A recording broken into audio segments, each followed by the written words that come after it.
an informal national anthem of Switzerland. This brief performance will be followed by the special address.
Mr. President, Welcome back to this stage, here in the beautiful Swiss Alps, and we have arranged for you the best sunshine which we can offer. We are pleased that you have chosen to join us again, this time for the opening session of the 50th annual meeting of the World Economic Forum in Davos. It is an honor to host you, Mr. President, on this very special occasion. And you have here in the room and in some overflow rooms, you have really the best of what the global business community can offer, in addition to over 300 representatives from governments. You return to Davos accompanied by a strong delegation of cabinet secretaries and senior officials is testimony to the fact that you recognize the need for America to maintain a prominent role on the global stage. In the past 3 years, the United States, by any metric, experienced a story of economic growth and dynamism. Stock market performance alone is one indication, as is the record low unemployment rate. Investors are showing deep confidence in the short and long-term potential of the US economy. Yet, Mr. President, with this good news, we all know there remain challenges ahead for the United States and for the rest of the world. We look forward to hearing your reflection as we gather here at this crucial time. Please, ladies and gentlemen, welcome Donald J. Trump, the 45th President of the United States.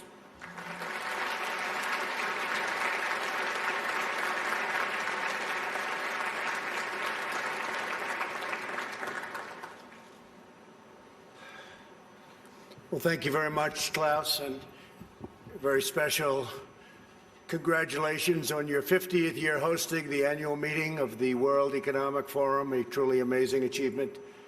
It's an honor to address the distinguished members of this organization for the second time as president.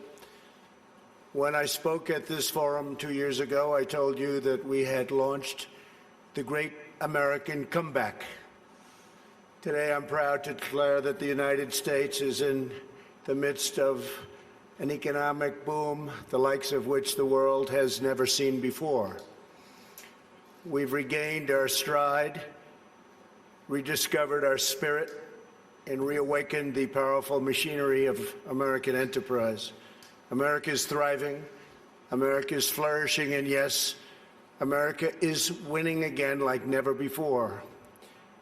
Just last week alone, the United States concluded 2 extraordinary trade deals, the agreement with China and the United States-Mexico-Canada agreement, the 2 biggest trade deals ever made.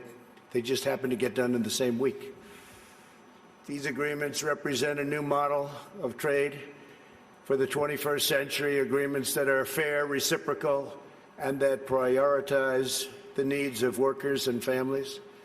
America's economic turnaround has been nothing short of spectacular. When I took office 3 years ago, America's economy was in a rather dismal state. Under the previous administration, nearly 200,000 manufacturing jobs had vanished. Wages were flat or falling. Almost 5 million more Americans had left the labor force than had gotten jobs, and more than 10 million people had been added to the food stamp rolls. The experts predicted a decade of very, very slow growth, or maybe even negative growth, high unemployment and a dwindling workforce, and very much a shrinking middle class. Millions of hardworking, ordinary citizens felt neglected, betrayed, forgotten. They were rapidly losing faith in the system. Before my presidency began, the outlook for many nations was bleak. Top economists warned of a protracted worldwide recession. The World Bank lowered its projections for global growth to a number that nobody wanted to even think about. Pessimism had taken root deep in the minds of leading thinkers, business leaders, and policymakers. Yet despite all of the cynics, I had never been more confident in America's future.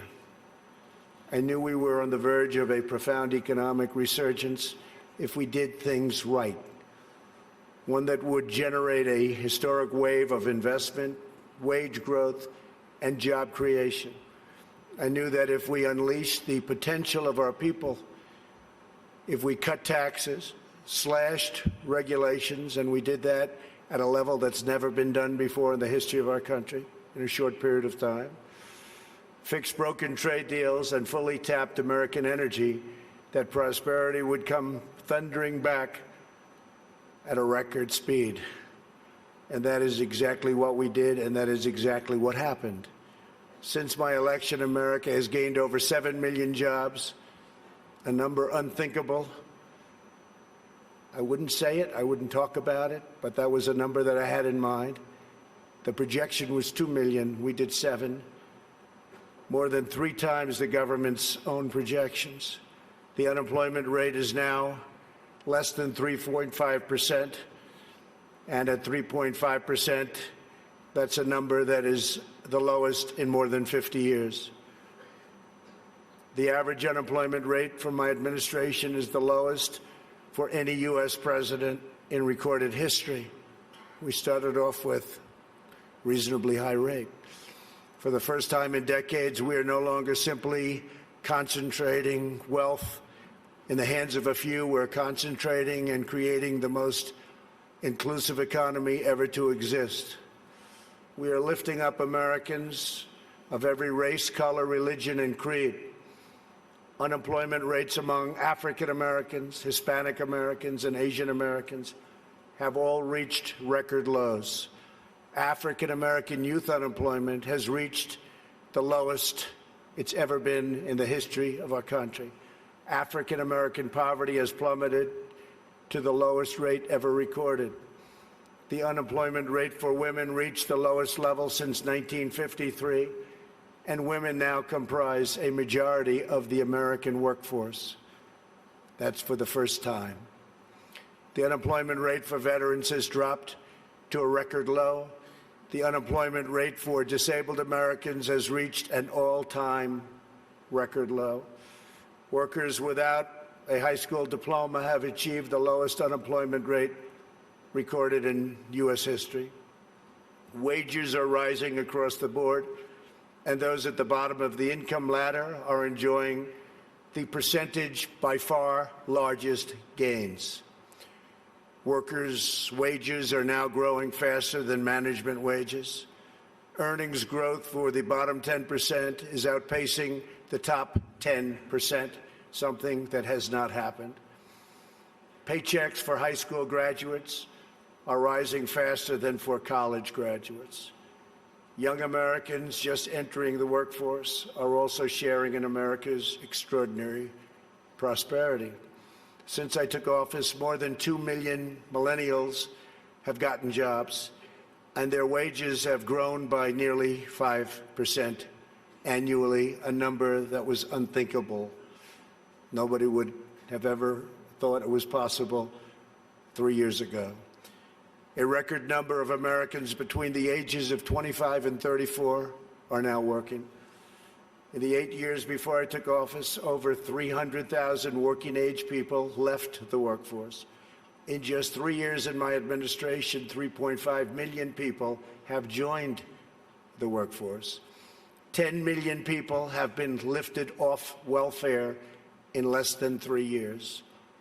Celebrating the dignity of work is a fundamental pillar of our agenda. This is a blue-collar boom. Since my election, the net worth of the bottom half of wage earners has increased by plus 47%, 3 times faster than the increase for the top 1%. Real median household income is at the highest level ever recorded. The American dream is back, bigger, better, and stronger than ever before. No one is benefiting more than America's middle class. We have created 1.2 million manufacturing and construction jobs, a number also unthinkable. After losing 60,000 factories under the previous two administrations, hard to believe when you hear 60,000 factories. America has now gained, in a very short period of time, 12,000 new factories under my administration, and the number is going up rapidly. We'll be beating the 60,000 number that we lost, except these will be bigger, newer, and the latest. Years of economic stagnation have given way to a roaring geyser of opportunity. U.S. stock markets have soared by more than 50% since my election, adding more than $19 trillion to household wealth and boosting 401ks, pensions, and college savings accounts for millions of hardworking families. And these great numbers are many things, and it's despite the fact that the Fed has raised rates too fast and lowered them too slowly. And even now, as the United States is by far the strongest economic power in the world, it's not even close. It was going to be close, but a lot of good things happened to us and some not so good things happened to certain other places. They're forced to compete, and we compete with nations that are getting negative rates, something very new, meaning they get paid to borrow money, something that I could get used to very quickly. Love that. Got to pay back your loan? Oh, how much am I getting? Nevertheless, we still have the best numbers that we've had in so many different areas. It's a conservative approach, and we have a tremendous upside potential when all of the trade deals and the massive deregulation starts kicking in, which will be during this year, especially toward the end of the year. Those trade deals are starting to kick in already. The regulations are kicking in right now. And I see such tremendous potential for the future. We have not even started because the numbers we're talking about are massive. The time for skepticism is over. People are flowing back into our country. Companies are coming back into our country. Many of you who I know are coming back in with your plants and your factories. Thank you very much. America's newfound prosperity is undeniable, unprecedented, and unmatched anywhere in the world. America achieved this stunning turnaround not by making minor changes to a handful of policies, but by adopting a whole new approach centered entirely on the well-being of the American worker. Every decision we make on taxes, trade, regulation, energy, immigration, education, and more is focused on improving the lives of everyday Americans. We are determined to create the highest standard of living that anyone can imagine. And right now, that's what we're doing for our workers, the highest in the world. And we're determined to ensure that the working and middle class reap the largest gains. A nation's highest duty is to its own citizens. Honoring this truth is the only way to build faith and confidence in the market system. Only when governments put their own citizens first will people be fully invested in their national futures. In the United States, we're building an economy that works for everyone, restoring the bonds of love and loyalty that unite citizens and powers nations. Today, I hold up the American model as an example to the world of a working system of free enterprise that will produce the most benefits for the most people in the 21st century and beyond. A pro-worker, pro-citizen, pro-family agenda demonstrates how a nation can thrive when its communities, its companies, its government, and its people work together for the good of the whole nation. As part of this new vision, we passed the largest package of tax cuts and reforms in American history. We doubled the child tax credit, benefiting 40 million American families and lifting 650,000 single mothers and their 1 million children out of poverty, and out of poverty quickly. We passed the first ever tax credit for employers who provide paid paternal leave for employees earning $72,000 or less annually, and passed paid family leave for government employees as a model for the country. We made child care much more affordable and reduced or eliminated child care wait lists all across the nation. Our child care reforms are supporting working parents and ensuring their children have access to high-quality care and education, all of which they very much deserve. We lowered our business tax from the highest in the developed world down to one that's not only competitive, but one of the lower taxes. We created nearly 9,000 opportunity zones in distressed communities where capital gains on long-term investments are now taxed at zero, and tremendous wealth is pouring into areas that for 100 years saw nothing. The 35 million Americans who live in these areas have already seen their home values rise by more than $22 billion. My administration has also made historic investments in historically black colleges and universities. I saved HBCUs. We saved them. They were going out, and we saved them. We're removing roadblocks to success and rewarding businesses that invest in workers, families, and communities. We've also launched the most ambitious campaign in history to reduce job-killing regulations. For every new regulation adopted, we are removing 8 old regulations, which will save an average of American households about $3,100 per year. It was going to be for every one, we do 2, but we were able to lift that to 8, and we think that's going to go quite a bit higher. We still have a way to go. Today, I urge other nations to follow our example and liberate your citizens from the crushing weight of bureaucracy. With that, you have to run your own countries the way you want. We are also restoring the constitutional rule of law in America, which is essential to our economy, our liberty, and our future. And that's why we've appointed over 190 federal judges, a record, to interpret the law as written. 190 federal judges, think of that, and 2 Supreme Court judges. As a result of our efforts, investment is pouring into our country. In the first half of 2019, the United States attracted nearly 1/4 of all foreign direct investment in the world. Think of that. 25% of all foreign investment all over the world came into the United States, and that number is increasing rapidly. To every business looking for a place where they are free to invest, build, thrive, innovate, and succeed, there is no better place on earth than the United States. As a central part of our commitment to building an inclusive society, we established the National Council for the American Worker. We want every citizen, regardless of age or background, to have the cutting-edge skills to compete and succeed in tomorrow's workplace. This includes critical industries like artificial intelligence, quantum computing, and 5G.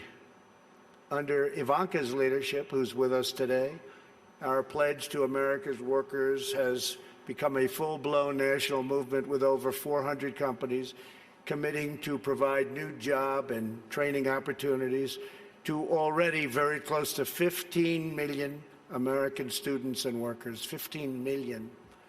America is making sweeping changes to place workers and their families at the center of our national agenda. Perhaps the most transformative change of all is on trade reform, where we're addressing chronic problems that have been ignored, tolerated, or enabled for decades. Our leaders did nothing about what happened to us on trade. Before I was elected, China's predatory practices were undermining trade for everyone, but no one did anything about it except allow it to keep getting worse and worse and worse. Under my leadership, America confronted the problem head-on. Under our new Phase 1 agreement, Phase 2 is starting negotiations very shortly. China has agreed to substantially do things that they would not have done, measures to protect intellectual property, stop forced technology transfers, remove trade barriers and agricultural goods and on agricultural goods where we were treated so badly, open its financial sector totally, that's done, and maintain a stable currency, all backed by very, very strong enforcement. Our relationship with China right now has probably never been better. We went through a very rough patch, but it's never, ever been better. My relationship with President Xi is an extraordinary one. He's for China, I'm for the U.S., but other than that, we love each other. Additionally, China will spend an additional $200 billion over 2 years on American services, agriculture and energy and manufactured goods. So we'll be taking in excess of $200 billion, could be closer to $300 billion when it finishes. But these achievements would not have been possible without the implementation of tariffs, which we had to use, and we're using them on others too. And that is why most of our tariffs on China will remain in place during the Phase 2 negotiations. For the most part, the tariffs have been left, and we're being paid billions and billions of dollars a year as a country. As I mentioned earlier, we ended the NAFTA disaster, one of the worst trade deals ever made, not even close, and replaced it with the incredible new trade deal, the USMCA, that's Mexico and Canada. In the nearly 25 years after NAFTA, the United States lost 1 in 4 manufacturing jobs, including nearly 1 in 4 vehicle manufacturing jobs. It was an incentive to leave the country. The NAFTA agreement exemplified the decades-long failures of the international trading system. The agreement shifted wealth to the hands of a few, promoted massive outsourcing, drove down wages, and shuttered plants and factories by the thousands. The plants would leave our country, make the product, sell it into our country. We ended up with no jobs and no taxes. Would buy other countries' product. That doesn't happen anymore. This is the wreckage that I was elected to clean up. It's probably the reason I ran for president more than any other thing, because I couldn't understand why we were losing all of these jobs to other countries at such a rapid rate. And it got worse and worse, and I think it's probably the primary reason that I ran, but there are other reasons also. And to replace with a new system that puts workers before the special interests, and the special interests will do just fine, but the workers come first. Our brand new USMCA is the result of the broadest coalition ever assembled for a trade agreement. Manufacturing, agriculture, and labor all strongly endorsed the deal. And as you know, it just passed in Congress overwhelmingly. It shows how to solve the 21st century challenge we all face, protecting intellectual property, expanding digital trade, reshoring lost jobs, and ensuring rising wages and living standards. The United States has also concluded a great new trade deal with Japan, approximately $40 billion, and completely renegotiated our deal with South Korea. We're also negotiating many other transactions with many other countries. And we look forward to negotiating a tremendous new deal with the United Kingdom. Have a wonderful new prime minister and wants very much to make a deal, as they say. To protect our security and our economy, we are also boldly embracing American energy independence. The United States is now by far the #1 producer of oil and natural gas anywhere in the world, by far. It's not even close. While many European countries struggle with crippling energy costs, the American energy revolution is saving American families $2,500 every year in lowering electric bills and numbers that people said couldn't happen. And also, very importantly, prices at the pump. We've been so successful that the United States no longer needs to import energy from hostile nations. With an abundance of American natural gas now available our European allies no longer have to be vulnerable to unfriendly energy suppliers either. We urge our friends in Europe to use America's vast supply and achieve true energy security. With U.S. companies and researchers leading the way, we are on the threshold of virtually unlimited reserves of energy, including from traditional fuels, LNG, clean coal, next-generation nuclear power, and gas hydrate technologies. At the same time, I'm proud to report the United States is among the cleanest air and drinking water on Earth, and we're going to keep it that way. And we just came out with a report that at this moment, it's the cleanest it's been in the last 40 years. We're committed to conserving the majesty of God's creation and the natural beauty of our world. Today, I'm pleased to announce the United States will join 1 Trillion Trees initiative being launched here at the World Economic Forum. 1 trillion trees. And in doing so, we will continue to show strong leadership in restoring, growing, and better managing our trees and our forests. This is not a time for pessimism. This is a time for optimism. Fear and doubt is not a good thought process, because this is a time for tremendous hope and joy and optimism and action. But to embrace the possibilities of tomorrow, we must reject the perennial prophets of doom and their predictions of the apocalypse. They are the heirs of yesterday's foolish fortune tellers, and I have them, and you have them, and we all have them. And they want to see us do badly, but we don't let that happen. They predicted an overpopulation crisis in the 1960s, mass starvation in the 70s, and an end of oil in the 1990s. These alarmists always demand the same thing: absolute power to dominate, transform, and control every aspect of our lives. We will never let radical socialists destroy our economy, wreck our country, or eradicate our liberty. America will always be the proud, strong, and unyielding bastion of freedom.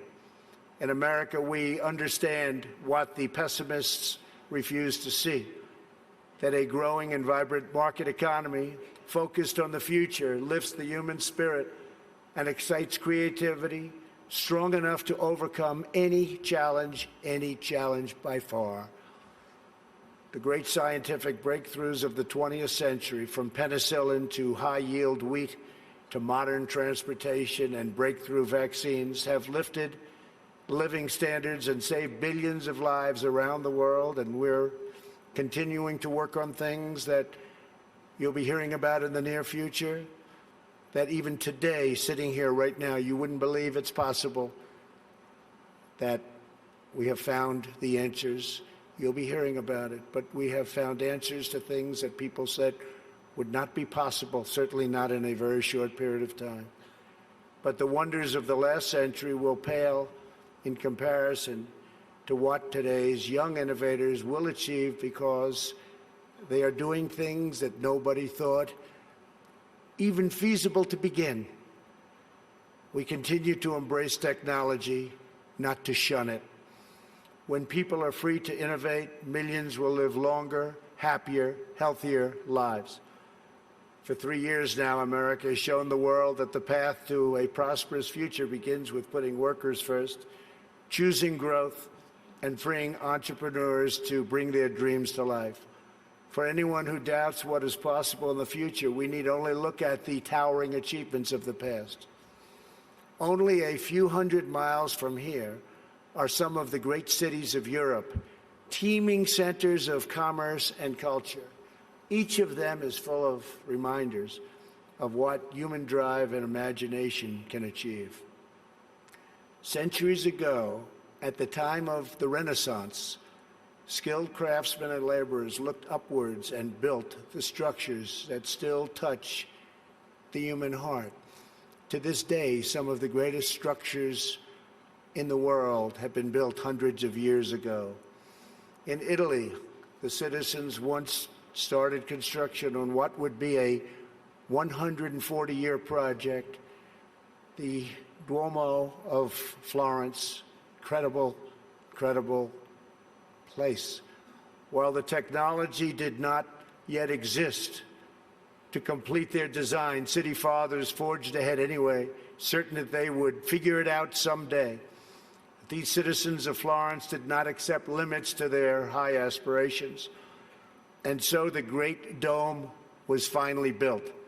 In France, another century-long project continues to hold such a grip on our hearts and our souls that even 800 years after its construction, when the Cathedral of Notre Dame was engulfed in flames last year, such a sad sight to watch, unbelievable sight, especially for those of us that considered it one of the great monuments and representing so many different things. The whole world grieved.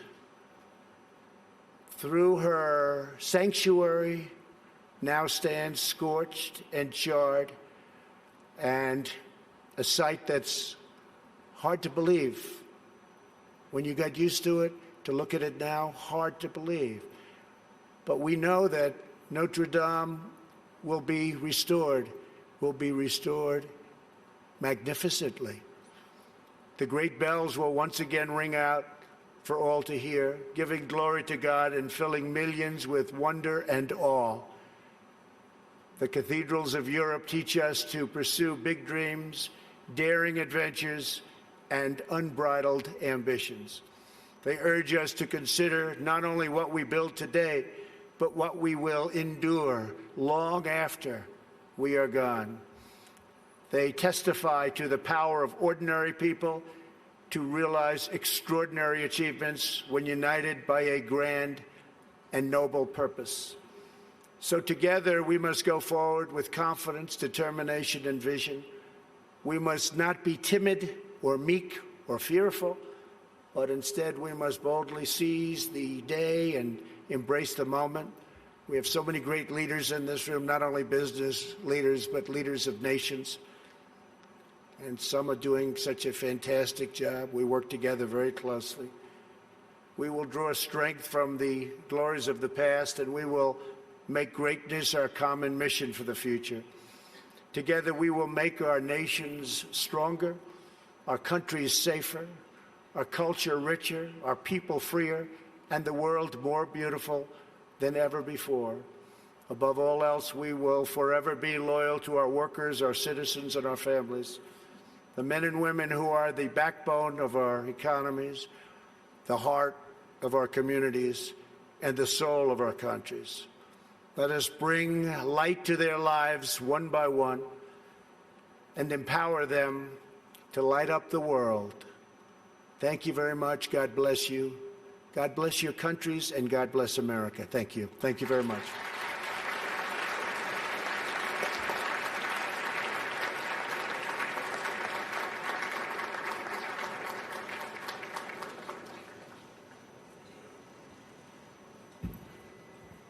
Mr. President, thank you for your speech and congratulations for what you have achieved for your economy, but also for your society. We discuss here very intensively the question of inclusiveness, but all your politics certainly are aiming to create better inclusiveness for the American people. I want to thank you personally, particularly for injecting optimism into our discussions. We have many problems in the world, but I think we need, as you said, we need dreams. And we have all the capabilities, technology, leadership, to realize those dreams. So thank you again, Mr. President.